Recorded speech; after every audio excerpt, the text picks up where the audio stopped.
राधा राधा राधा राधा राधा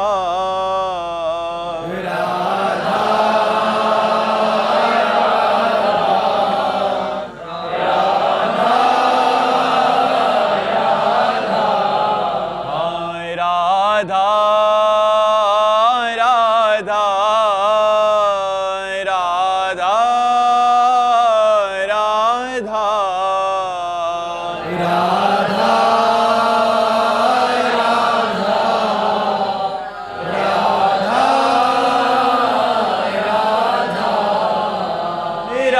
राधा राधा राधा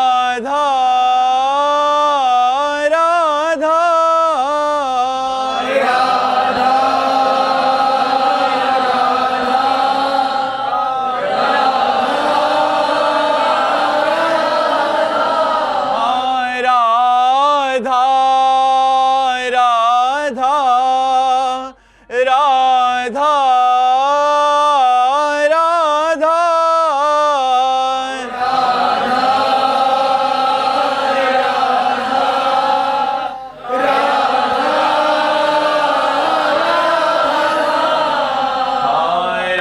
राधा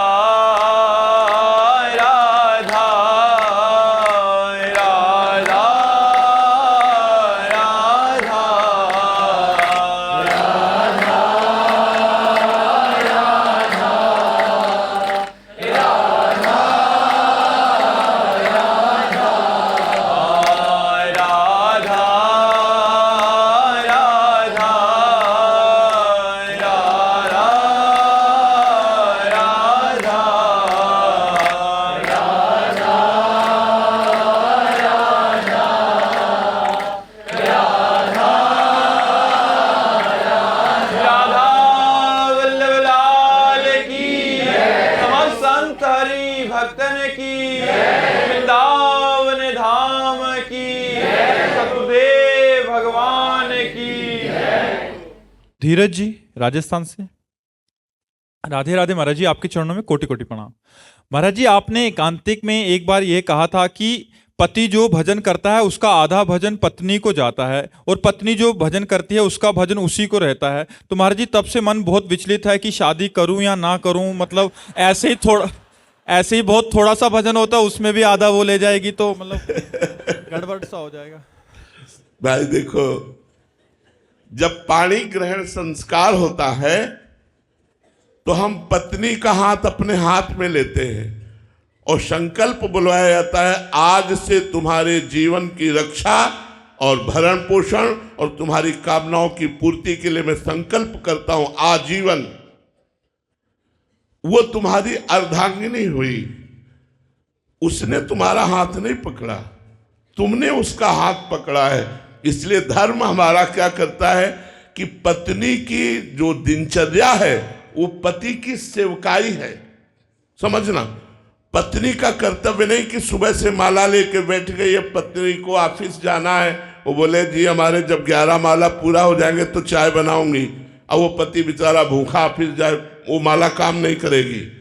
पत्नी का कर्तव्य है मन क्रम वचन एक ही धर्म एक व्रत नेमा, काय वचन मन पति पद प्रेमा।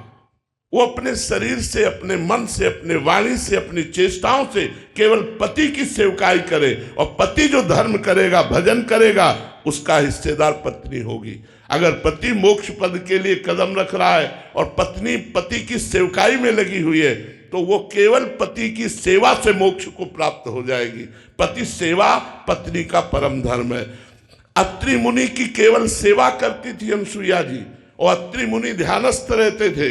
अपने पति के प्रताप से जब भगवान शंकर, ब्रह्मा और विष्णु उनकी परीक्षा लेने के लिए गए, हाथ में जल लिया और कहा 6-6 महीने के बालक हो जाओ। पति व्रत, पति सेवा, पति धर्म के प्रभाव से तीनों सृष्टि के विधायक, ब्रह्मा सृजन करने वाले, विष्णु पालन करने वाले और भगवान शंकर संहार करने वाले, तीनों को 6-6 महीना के बालक बना दिया। इतिहास साक्षी है, पति सेवा के बल से। इसलिए पत्नी को आधा पति का धर्म और भजन प्राप्त होता है। बात समझ में आई? हाँ, तो डरो मत यार, डरो ऐसा, ऐसे तो ब्याह नहीं करेगा कोई, फिर तो डरो मत ऐसा। विवेक जी दिल्ली से। राधे राधे महाराज जी। महाराज जी, 2 साल पहले जीवन बड़ी दुर्दशा में था, फिर आपका सानिध्य प्राप्त हुआ जिससे जीवन में बहुत बड़ा परिवर्तन आया है। गुरुदेव, इंद्रियां बहुत चलायमान हैं जिससे भगवत स्मरण में बाधा पैदा होती है, लेकिन उदासीनता के समय में भगवान का स्मरण आसानी से होता है। क्या उदासीनता की स्थिति पैदा कर सकते जिससे भगवान स्मरण में आसानी हो? उदासीनता की और स्थिति? देखो, उदासीनता एक बनावटी उदासीनता कि हम ऐसे उस वो काम लायक नहीं है। अंदर से उदासीनता हो, कुछ अच्छा ना लगे। उदासीन अति रही गुसाई, तुलसीदास जी महाराज जी ने लिखा है, उदासीन अति रही गुसाई। उदासीन रहना चाहिए। उदासीन का मतलब होता है ना किसी से मित्रता ना किसी से शत्रुता, अंदर से उदासीन। उदासीनता तभी आती है जब हमारा भजन बढ़ता है। तो जैसे हमारा नाम चल रहा है, आप हमारे पास आ रहे, अब हमें डर लग रहा है कि हमसे बात करेंगे हमारा नाम छूटेगा, भजन छूटेगा, तो वो उदासीनता फिर स्थायी होती है। तो हम और भजन बढ़ावें जिससे उदासीनता हमारी बढ़ती रहे। उदासीनता ही भजन में परिपक्वता लाती है। उदासीनता बहुत अच्छी वस्तु है परमार्थ के लिए, लेकिन सावधानी रखते हुए, क्योंकि गृहस्थ में हो, परिवार के जनों को ऐसा न प्रतीत होने लगे कि ये बाबा जी बनने जा रहा है, ऐसा भी न लगने चाहिए। उचित बात भी कर ले, उचित हंस भी ले, लेकिन अंदर से उदासीन रहे तो भजन में वृद्धि होती रहेगी।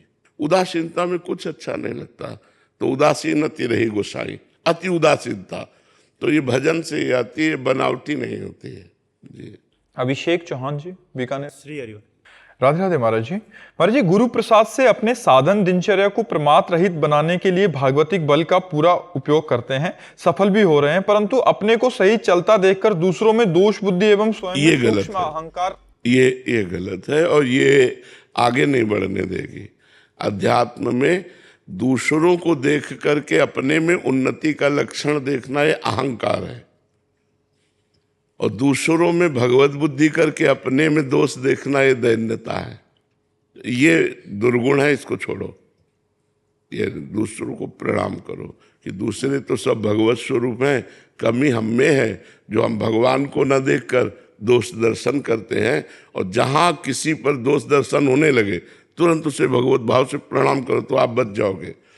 अगर ये दोष दर्शन की प्रवृत्ति बढ़ती गई तो ये जितना दोष आप देखेंगे वो आप में आ जाएंगे पक्का।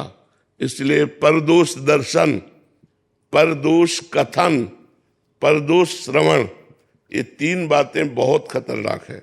दूसरे के दोषों को देखना, दूसरे के दोषों का वर्णन करना, दूसरे के दोषों को सुनना, ये तीनों हमारे लिए बाधक है। जब किसी की निंदा होने लगे तो हम सुने नहीं, किसी की निंदा हम करें नहीं, किसी में कमी हम देखें नहीं, तब तो हम अच्छे परमार्थ के पथिक बन सकते हैं। यदि हम ऐसा करेंगे तो फिर हमारा परमार्थ डगमगा जाएगा।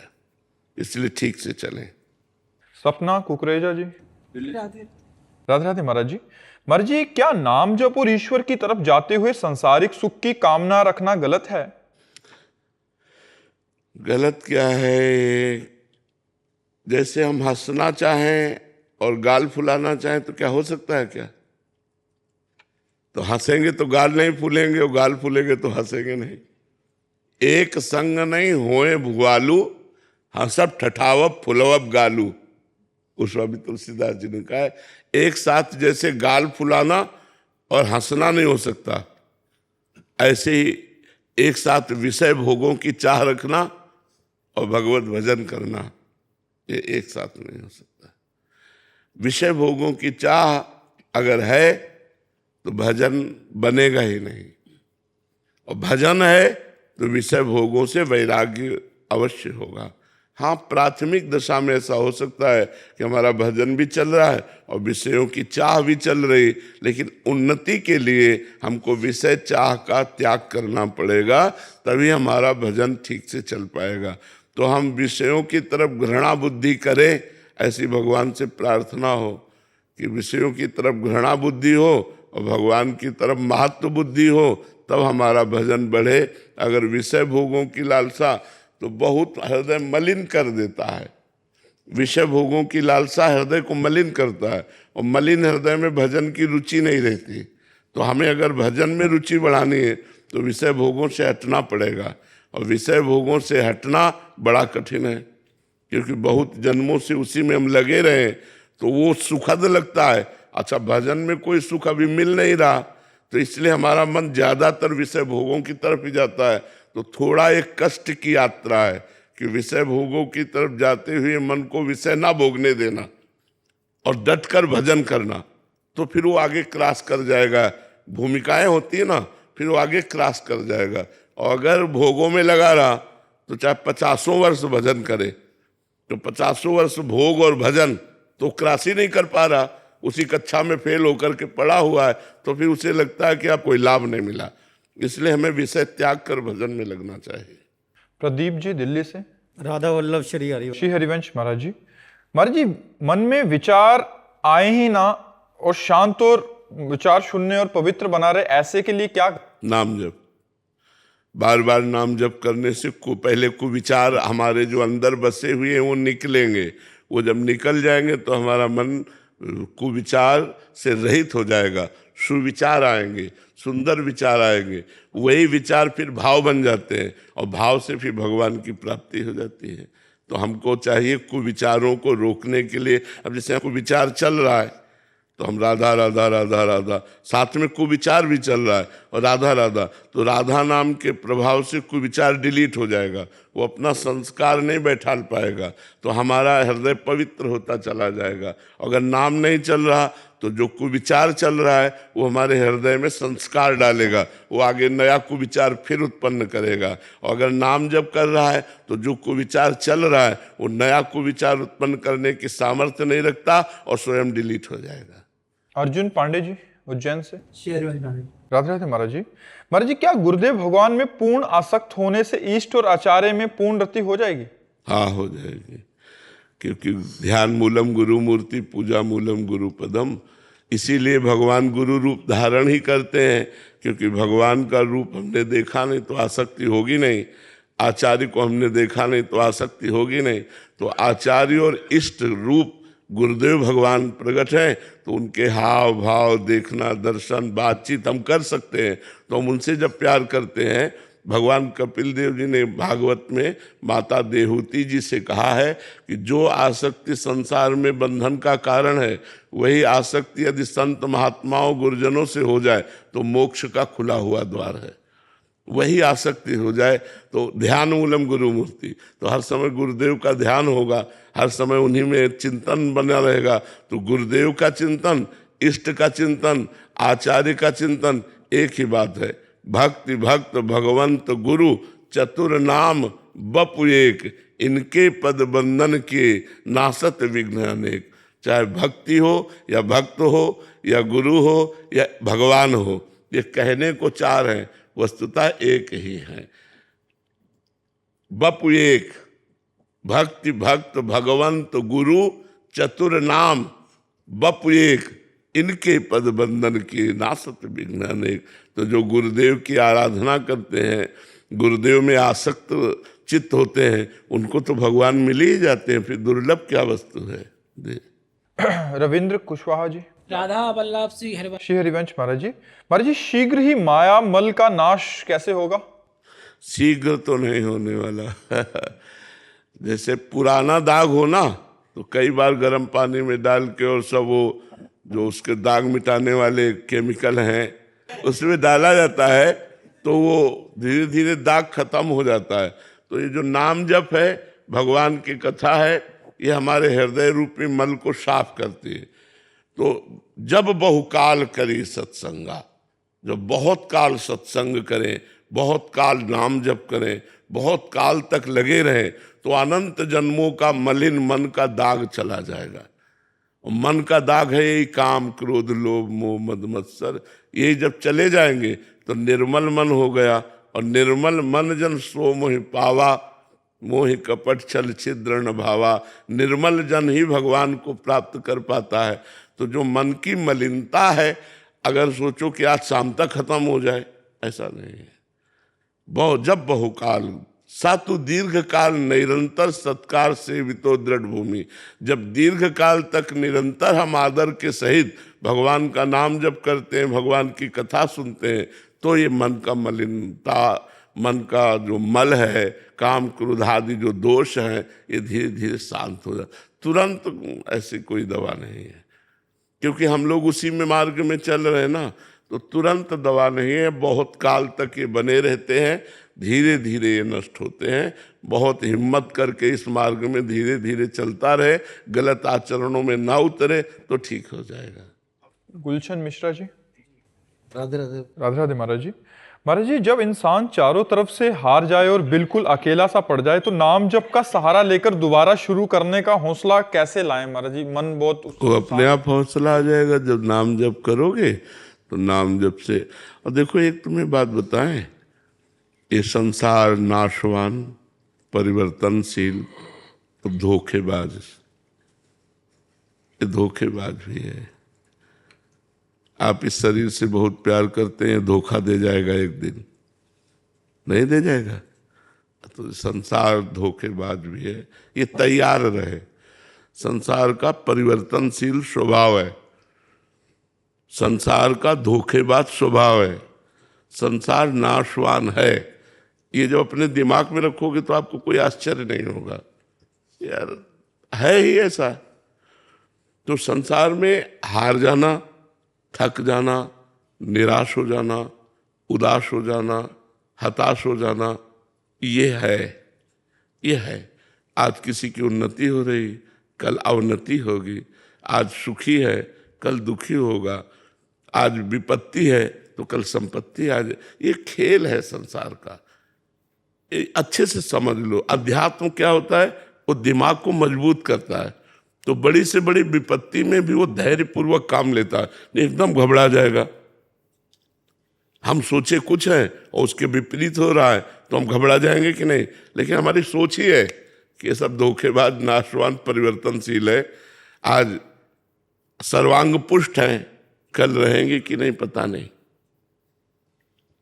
अब एक आदमी स्कूटी से जा रहा है, अब स्कूटी फिसली, हाथ टूट गया, पैर टूट गया, अस्पताल में भर्ती है। वो क्या सोचे था 10 मिनट पहले कि हमारे हाथ पैर टूट जाएंगे?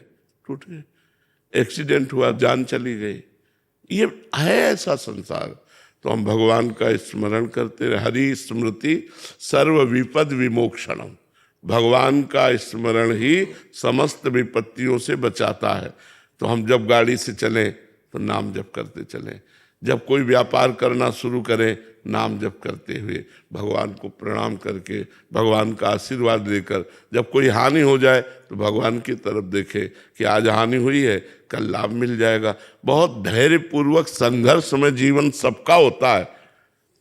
कोई बिरला ही ऐसा होता है जो इन संघर्षों को पार कर पाए। वो बिरला वही होता है जो भगवान का भक्त होता है, भगवान से जुड़ा होता है। नहीं, अंतिम समय तक संसार से वो निराश होकर जाता है। जैसे एक यहीं वृद्ध बैठे थे, उन्होंने कहा कि हमको भारतीय सम्मान भी प्राप्त है, सब कुछ हमारे पास है, लेकिन मैं भयभीत हूँ, अब सब छूट जाएगा, घर परिवार रिश्ता नाता सब। और वृद्धावस्था है, अब मरना है, अगली अवस्था वही है। वृद्धावस्था के बाद मृत्यु अवस्था ही तो है, अब वो आएगी तो क्या करूं? तुमका पहले से तैयारी नहीं की ना इसकी, इसलिए घबरा रहे हो। नाम जप करो, भगवान का आश्रय ले लो, तो इस घबराहट से भी बच जाओगे। भगवान का भजन करने वालों की मृत्यु ऐसे होती है जैसे हाथी के गले से माला टूट जाए, उसे पता भी न चले, ऐसे होती है। तो हमें भगवान का आश्रय लेना चाहिए और नाम जप कर और बढ़ाना चाहिए, और नाम जप करते हुए हमें बलवान बनना चाहिए। इन सब समस्याओं को संसार समस्या है ही, कोई ऐसा नहीं जिसके जीवन में समस्या ना हो, कोई ऐसा नहीं, कोई न कोई समस्या। कोई अब बहुत धन एकत्रित किया, बेटी का ब्याह किया, कुछ दिन बाद उसका पति मर गया, उसको छोड़ दिया, बेटी फिर घर आ गई, भारी समस्या पूरे जीवन की। लड़के का ब्याह किया, बहू गलत आ गई, अब उसने आतंक फैला दिया, समस्या ही समस्या। संसार का नाम ही समस्या है। कोई न कोई समस्या सबको फंसाए हुए। अगर हम समस्याओं में रहते हुए भी सुखी और खुश होना चाहते हैं तो भगवान का आश्रय ले ले, भगवान का नाम जप करे, उसी से मंगल हो सकता है। राहुल गर्ग जी। राधा वल्लभ। राधे राधे महाराज जी। महाराज जी, कुछ दिन पहले एक एकांतिक में आपने एक मन को शांत करने का अनोखा सा तरीका बताया, जिसमें आपने बताया कि अगर हमारा मन नहीं रुक रहा तो मन को छोड़ दो, कि बिना स्वीकृति के वो कुछ भी नहीं कर पाएगा और मन जहां जाता है उसे जाने दो। परंतु महाराज जी, अभी तक हम मन को जबरदस्ती घसीट कर नाम में लगाने का प्रयास करते थे। ऐसे में कहीं मन हमें चाल में फंसा तो नहीं लेगा महाराज जी? अपनी चाल में तो नहीं फंसा लेगा कि जहां भी जा रहा है वहीं हम लिप्त हो गए? तो आप देखो ना, छोड़ के तो देखो। जैसे मन आपका गलत आचरण में जा रहा है तो आप उसको छोड़ दो, आप नाम जप में आओ, राधा राधा, वो आपके साथ ही रहेगा, क्योंकि आपको लेकर के ही वो चलेगा। जैसे अब वो जा रहा है मान लो किसी गलत चिंतन में, आप उसके साथ चिंतन में जा रहे हैं, ध्यान रखना हमारी बात, बहुत ही सूक्ष्म विषय है। मानो रसगुल्ला, अब आप उससे प्रभावित हो गए और रसगुल्ला का चिंतन करने लगे तो मन और आप दोनों साथ हो गए, अब गिर जाओगे। लेकिन मन कह रहा रसगुल्ला और आप कह रहे हो राधा, तो वो बार बार रसगुल्ला आपके सामने लाएगा, उसका सुख लाएगा आपकी जबान में, दिमाग में लाएगा, लेकिन आप राधा राधा उदासीन है उससे, वो कुछ नहीं कर पाया। तो हमारा जो कथन है कि आप उसके साथ मत चले जाना। मन किसी गलत कार्य के लिए जा रहा है और आप कटिंग कर रहे हैं, मुझे नहीं, राधा राधा, वो कुछ नहीं कर पाएगा।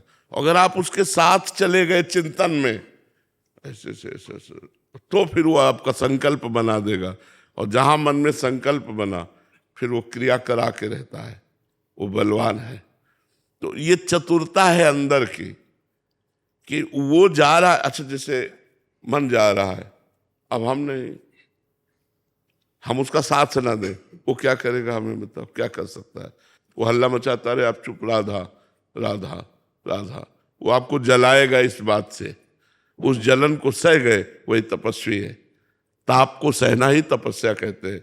बाहरी ताप को तो सहा जा सकता है, आंतरिक ताप को सहना बड़ा कठिन होता है। जब हम मन का विरोध करें और मन हमारा जलाए तो अशांत कर देता है। बस हम अशांत ना होने पाए, हम नाम जप करते रहे तो बस बात बन जाएगी। मन भाग के जाएगा कहाँ, आपके बिना जा ही नहीं सकता। आप जब ना कहोगे ना तो तुरंत आ जाएगा, राधा राधा करने लगेगा, फिर आपको फुसलाएगा। जब हम जो कह रहे बात समझो, आप उसकी अगर चाल में फंस गए तो आप चिंतन करने लगेंगे। चाल में फंसने का मतलब राधा नाम हल्का पड़ा या छूट गया और उसका चिंतन, अब आप साथ हो गए, अब वो कमाल कर देगा, अब आपको गिरा देगा। बस यही चतुरता है कि आप उसके साथ ना हो पाए, आपका चिंतन न छूट पाए। आप पकड़ पा रहे ना हमारी बात को?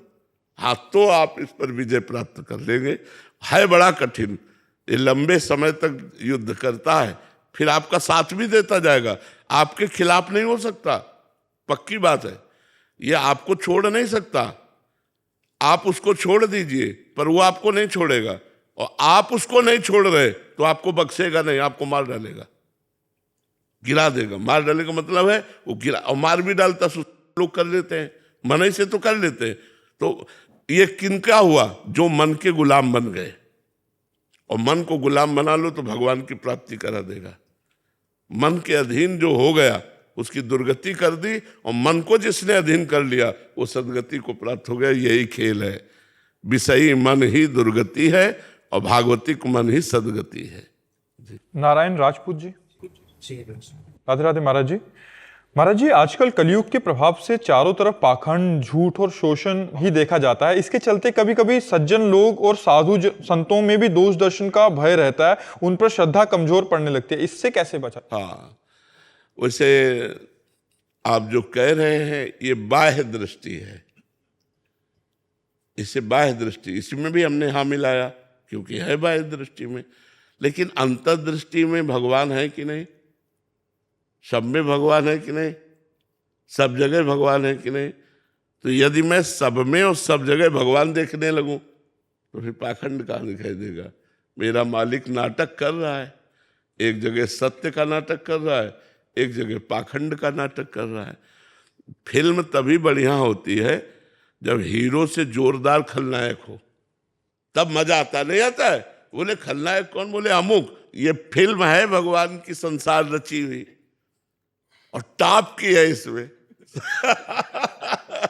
और अच्छा, उसमें तो खलनायक अलग होता है और हीरो अलग होता है।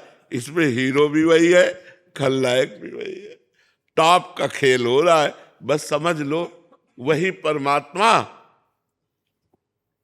असत रोल कर रहा है, वही परमात्मा सत रोल कर रहा है। ये बात समझ लोगे तो तुम्हारी श्रद्धा में फर्क नहीं पड़ेगा। जैसे कोई गलत आचरण कर रहा है तो इस समय गलत रोल हो रहा है। यद्यपि वो खलनायक ऐसे भी हैं जो कभी शराब बूंद भर नहीं पीते, लेकिन आपको रोल में पीते दिखाई दे। वो शराब नहीं होती पर वो ड्रामा ऐसा करते। ऐसे ही गलत आचरण का परमात्मा ड्रामा कर रहा है। जब हम ये बात सोचेंगे तो हमारी दृष्टि परमात्मा में रहेगी, न कि उसके गलत आचरणों में रहेगी। तो इसीलिए पात्र का परिचय हो तो फिल्म देखने में ज्यादा मजा आता है। नहीं होता? कौन कौन है?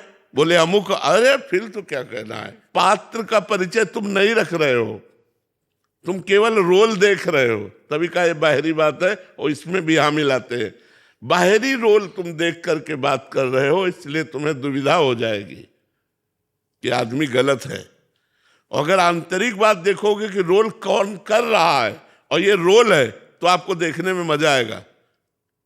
फिल्म पैसा दे के देखने जाते हो, झूठी होती है कि नहीं? पूरी झूठी होती है कि नहीं? लेकिन कलाकारी देखने जाते हो तो संसार झूठा है। कलाकारी देखो ना, कहीं ब्याह हो रहा है तो कहीं मरण हो रहा है, कहीं जन्म हो रहा है तो कहीं एक्सीडेंट हो रहा है, कहीं हाहाकार रुदन हो रहा है तो कहीं हाहाकार हंसी मजाक हो रहा है। ये उसका रोल चल रहा है, बहुत बड़ी फिल्म चल रही है ना। तो जो संसार को फिल्मी की तरह देखता है वो कभी दुखी नहीं होता। अच्छा, फिल्म में 4 लोगों को गोली मारी गई, आपको कोई दुख होता है क्या? क्योंकि पता है नाटक हो रहा है। ऐसे बिल्कुल यहां कोई नहीं मरता। पंचभूत पंचभूतों में मिल जाते, आत्मा अमर होती, उसे कोई मार सकता नहीं। तो मृत्यु किसकी हुई? एक नाटक चल रहा है माया का। जब सच्चा ज्ञान हो जाएगा तो दुख नहीं होगा। इसलिए सब में भगवत भावना करो। रोल करने वाला भगवान है, रोल भले गलत हो, सब में भगवान विराजमान है। क्रूर, पापी, दुष्ट, नीच, पाखंडी, सब में भगवान विराजमान। उस भगवान को देखो, पाखंड को क्यों देखते हो? नीच आचरण को क्यों देखते हो? उसी भगवान को देखो तो आनंदित हो जाओगे। सिय राम में सब जग जानी, करो प्रणाम जोरी जग पानी। बात समझ रहे हो ना बच्चा? चिराग गर्ग जी पानीपत से। राधे राधे महाराज जी।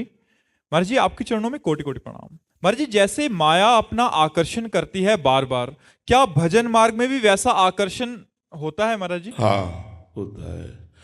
अगर भजन मार्ग में आकर्षण ना हो तो हम लोग चल ही ना पावे। भगवान आनंद का आकर्षण करते हैं। जब हमारे सामने अंधेरा छा जाता है, क्योंकि भगवान मिले नहीं और संसार का राग छूटा नहीं, तो भगवान अपना आकर्षण करते हैं। संतों की वाणी से वो आकर्षण होता है। फिर अंदर आनंद का आकर्षण करते हैं, फिर रूप की झांकी का आकर्षण करते हैं, फिर अपने स्वरूप को हृदय में प्रकाशित कर देते हैं। भगवान की एक शक्ति माया है, ऐसी अनंत शक्तियों के स्वामी है। और जब हम उसके दासत्व के लिए चलते हैं तो उन्हीं के आकर्षण से हम चल पाते हैं। और सही पूछो तो जहाँ कहीं भी कुछ भी आकर्षण है वो कृष्ण का ही है, वो भगवान का ही है। जैसे तो आपको देखने की इच्छा इसलिए हो रही कि श्री कृष्ण आपके अंदर है। अगर वो अंतर ध्यान हो जाए तो इसी शरीर को फूंक दिया जाएगा, गाड़ दिया जाएगा, फेंक दिया जाएगा। अगर किसी व्यक्ति में, किसी वस्तु में, स्थान में कहीं भी आकर्षण है, वो भगवान का आकर्षण है। भगवान अपने भक्त के हृदय को कर्षित करते हैं, खींचते हैं अपनी तरफ, तभी वो चल पाता है। पर वो आकर्षण क्रम बाई क्रम बढ़ता है, नहीं तो बहुत धीमा होता है। और माया का प्रबल आकर्षण बहुत जन्मों से हमें आकर्षित करता रहा है, इसलिए स्वभाव बन गया है मना खष्टान इंद्रियानी प्रकृति स्थान कर सती। जो 5 ज्ञानेंद्रियां और मन है ये माया से बहुत जल्दी प्रभावित हो जाते हैं, भगवान से विलंब में। भगवान से जल्दी प्रभावित नहीं होते, क्योंकि भगवान का नाम, भगवान का रूप, भगवान की लीला, भगवान का धाम, ये सब सच्चिदानंदमय है। तो अब इनके परिचय के लिए हमें किसी भगवान के दास का दासत्व स्वीकार करना होगा। जब भगवान के किसी प्रेमी महात्मा का दासत्व मिलता है तो उनकी कृपा से भगवान के नाम रूप लीला धाम का आकर्षण होता है। जैसे श्री नारद जी ने अपना चरित्र व्यास भगवान को सुनाया कि मैं दासी पुत्र था और मेरी माँ उन ब्रह्म ऋषियों के घर में दासी की सेवा करती थी। तो उन ब्रह्म ऋषियों के यहाँ कुछ महात्मा जन चतुर्मास करने के लिए आए, तो 4 महीने वो वहाँ रुके और मैं बालक था। मुझे संतों की सेवा का सौभाग्य मिला, उनके जूठे पात्र मार्जन करना, उनकी जूठन पाना, उनकी सेवा में लगना। और 4 महीने में बहुत एकाग्रता से उनकी सेवा की और उनके वचनों को सुना, तो मेरे मन में भगवान का आकर्षण पैदा हो गया और ये लगने लगा कि मैं भगवान को कब प्राप्त करूं। इतने में मेरी माँ का देहांत हो गया, सर्प ने डस लिया, तो जो कुछ हमारा बंधन था वो भी कट गया और मैं घोर जंगल की तरफ चल पड़ा। चलते चलते एकांत सुंदर सरोवर देखा और एक पीपल का वृक्ष देखा। सरोवर में स्नान करके जे ही पीपल के वृक्ष के नीचे बैठा, ते भगवान की मंगलमयी मूर्ति हमारे ध्यान में आ गई। जे ही ध्यान में आई मैं रोमांचित हो गया, अश्रुपुलकित हो गया। अभी भरपूर देख भी नहीं पाया था कि वो मूर्ति अंतर ध्यान हो गई। अब मैं रोने लगा, विलाप करने लगा जंगल में। तो आकाशवाणी हुई, ऐ बालक, अधकचरे योगियों को मेरा साक्षात्कार नहीं होता, इसलिए मैं साक्षात तो तुम्हारे सामने आ नहीं सकता। मैंने ध्यान में तुम्हें आकर्षित किया, अब तुम भजन करके शरीर पूरा करो, अगले जन्म में तुम हमारे निजी पार्षद होगे। तो वही देवर्षि नारद जी कहते, फिर मैं भगवान की उसी रूप का चिंतन करते हुए पूरा जीवन व्यतीत किया और अगला जन्म देवर्षि नारद के रूप में हुआ। तो अब तो जब भगवान को पुकारते हैं तो भगवान सामने प्रकट हो जाते हैं। तो जैसे माया जीव को आकर्षित करती है, ऐसे भगवान भक्त को आकर्षित करते हैं। वो आकर्षित करके परम पद पर ले जाने तक का कार्य भगवान ही करते हैं। वो संत रूप से, गुरु रूप से, शास्त्र रूप से, हृदय की अनुभूतियों के रूप में भगवान ही आकर्षित करते हैं। अशोक कुमार जी अमरोहा से, राधे राधे महाराज जी।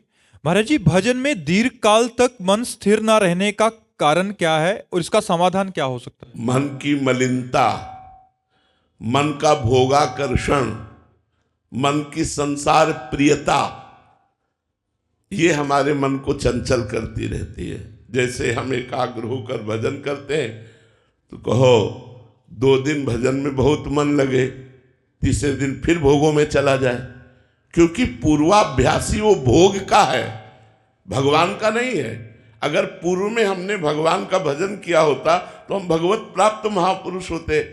तो हम भोगों में ही लगे रहे, तो हमारे मन का अभ्यास भोगों का है। तो थोड़ा समय जहाँ भगवान में लगता है फिर ये भोगों में चला जाता है। अब हमको साधना करनी है, बार बार अभ्यास करना है कि भोगों में गए हुए मन को हटाकर भगवान में लगाना। बार बार ऐसा करने से मन भगवान में लगने लगता है और जहां भगवान में लगा और आनंद का अनुभव हुआ, फिर मन चंचल नहीं होता, स्थिर हो जाता है। देखो, भगवत प्राप्ति के लिए स्थिर मन की आवश्यकता है, भगवान में आसक्त मन की आवश्यकता है। और ये होगा तभी जब हम भगवान की लीला कथा सुने, भगवान के संतों का संग करें, भगवान का नाम जप करें और जो कर्म करें वो भगवान को अर्पित कर दे। इससे हमारा मन निर्मल और स्थित हो जाता है भगवान में। अभ्यास करें, हम ऊबे नहीं, सातु दीर्घ काल निरंतर सत्कार सेवितो दृढ़ भूमि। जो दीर्घ काल तक निरंतर आदर सहित भगवान का नाम जप करता है तो उसके हृदय में दृढ़ भूमि अर्थात मन चंचलता रहित होकर भगवान में लग जाता है।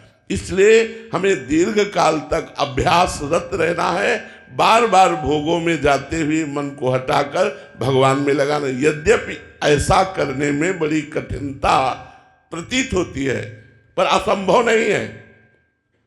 कठिनता लगती है, भोगों में गए हुए मन को पुनः भगवान में लगाने में कठिनता लगती, क्योंकि भोग प्रिय लगते हैं और उन प्रिय भोगों का चिंतन छोड़कर परम प्रिय भगवान की तरफ लगाना थोड़ा कठिन लगता है। इसीलिए संसारी पुरुष ऐसा नहीं करते, लेकिन जो अच्छे साधक होते हैं वो ऐसा करके अपने मन को भगवान में स्थित कर देते हैं और जन्म जन्म की बिगड़ी बन जाती है, भगवान की प्राप्ति हो जाती है। सुमित जी हरियाणा से। राधे राधे महाराज जी। महाराज जी, भक्ति का सबसे कठिन भाग या चरण कौन सा है जिसे प्राप्त करना बहुत कठिन है? और निरंतर भगवान का स्मरण, तैल धारावत भगवान का स्मरण, हर श्वास भगवान का स्मरण। नाम श्वास दो बिलग चलत हैं, इनको भेदन मोको भावे। श्वास नाम नाम ही श्वासा नाम, श्वास को भेद मिटावे। रोम रोम जब रग रग बोले, तब कछु स्वाद नाम को पावे। सबसे कठिन साधना है भगवान में निरंतर मन को लगाना, तैल धारावत भगवान का अखंड स्मरण चलना। यही भक्ति का विशेष कार्य है। पूजा करना कितनी देर, पाठ करना कितनी देर, थोड़ी देर पाठ किया, थोड़ी देर पूजा की, फिर शेष समय। अगर एक क्षण के लिए भी भगवान का विस्मरण हो तो सबसे बड़ी विपत्ति, सबसे बड़े घाटा, सबसे बड़ी हानि भगवान को भूल जाना। भक्ति मार्ग में सबसे कठिन कार्य है निरंतर भगवान का स्मरण करना। और जो निरंतर भगवान का स्मरण करते हैं तो भगवान उनके हृदय में ही प्रकाशित हो जाते हैं। भगवान प्रेममय है, आनंदमय है। वो आनंद और प्रेम की बाढ़ हृदय में कर देते हैं, फिर वो रो रो कर भगवान का नाम जप करता है। राधा राधा, हा प्रिया, हा कृष्ण, हा कमल लोचन, हा करुणामय, और चीख चीख कर रोने लगता है। इतना आनंद उसके बढ़ता है। पर ये निरंतर भजन हो। अगर हमारी साधना चल रही है तो वो बढ़ रही है, इसका परिचय यही है कि हमारा भजन बढ़ रहा है। 24 घंटे में जब शयन कर गए तो बात अलग, नहीं जागृत अवस्था में हर कार्य करते हुए भगवान नाम जप करना ये सबसे कठिन कार्य है। आप करके देख लो। सोनिया जी पानीपत से। राधे राधे महाराज जी। महाराज जी, हम ऐसा क्या करें जिससे आपको सुख मिले? राधा राधा राधा। जब कोई सच्ची बात कहते हैं, जब कोई राधा राधा बोलता है तो हमारा हृदय लगता है मैं क्या दे दूं, क्या दे दूं। तो ऐसा हृदय से लगता है इसको क्या दे दूं, क्या करूं जिससे सुखी हो जाए। हमारी विवशता, हमारी अधीनता, हमारी प्रसन्नता, हमारा जीवन राधा नाम है। यदि आप राधा राधा रटोगे तो आपका तो मंगल होगा ही और हमारी छाती फूलेगी, हमारा हृदय प्रसन्न होगा। जब कोई राधा राधा उच्चारण करता है तो मुझे परम सुख प्राप्त होता है, और उसको तो सुख प्राप्त होगा ही, हमारे आचार्य को भी सुख प्राप्त होता है। क्योंकि राधा नाम के दाता आचार्य हरिवंश चंद्र जो हैं, उन्हीं के हम सेवक हैं। इसीलिए उन्हीं के कहे हुए वचनों के अनुसार हम राधा नाम का गान करते हैं, राधा नाम के आश्रित रहते हैं, राधा नाम के ध्यान में ही रहते हैं। राधा नाम ही हमारा जीवन। महाराज जी, राधा नाम जपने में से हमें क्या क्या मिलेगा? महाराज जो चाहोगे प्राप्त हो जाएगा, जो चाहोगे। ये सब राधा नाम का चमत्कार दिखाई दे तो देख लो ना।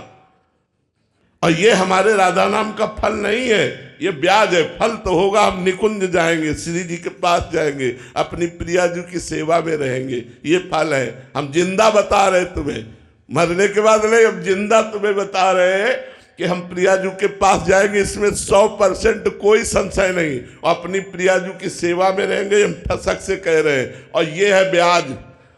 मूल तो ये है, और ब्याज ये देख रहे हो कि मारा वैभव घूम रहा है।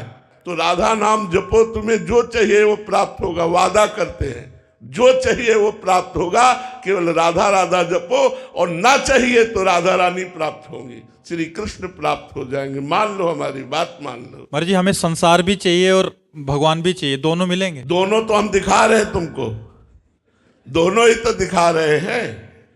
तो हम कह रहे राधा नाम रटो, तुम्हें हट करके संपत्ति प्राप्त हो जाएगी।